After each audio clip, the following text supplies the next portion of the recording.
Olá, pessoal! Tudo bem? Vamos aqui então calcular a rotação. Temos aqui nossa função de valor vetorial v, que é uma função de x, y e z, e é tridimensional. E ela é definida por funções, no qual o primeiro componente é x vezes y, e o segundo é o cosseno de z. E, por fim, o último componente é z ao quadrado mais y.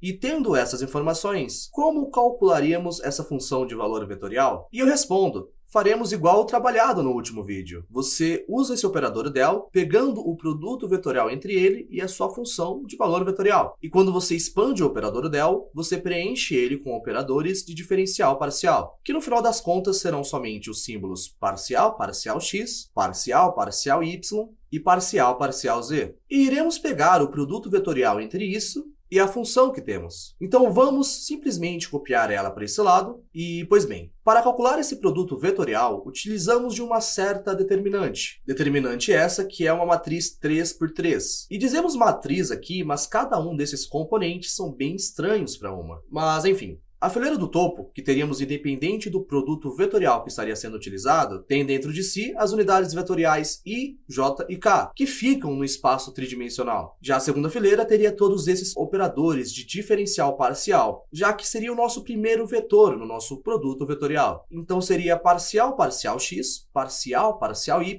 e parcial parcial z. E como dito anteriormente, eles serão utilizados numa função, e estão esperando somente que recebam uma na qual possam pegar a derivada. E seguindo, teríamos então a terceira fileira, no qual seriam as funções que temos. O primeiro componente aqui é xy, o segundo é o cosseno de z e o último é z ao quadrado mais y.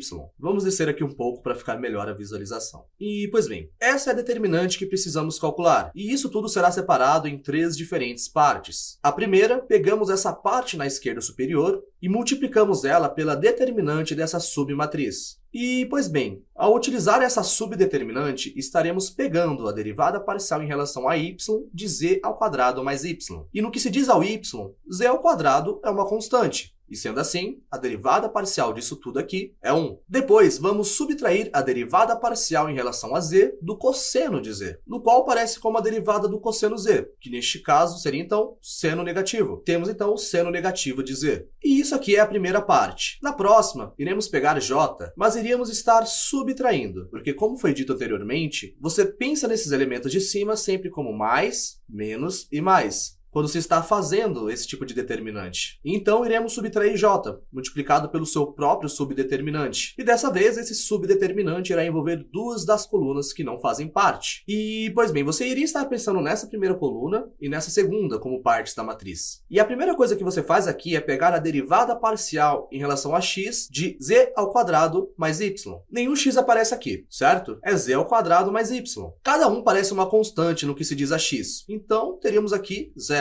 E depois pegamos a derivada parcial em relação a z de x vezes y. E, bom, nenhum z aparece aqui também, certo? Então, também seria 0 e estaríamos subtraindo esse 0 aqui. E agora, para o nosso último componente, k, ele é multiplicado pela determinante dessa submatriz das colunas que não fazem parte dele. Sendo assim, seria a derivada parcial em relação a x do cosseno z, no qual nenhum x aparece. Então, seria 0. E depois estaríamos subtraindo a parcial em relação a y de x vezes y.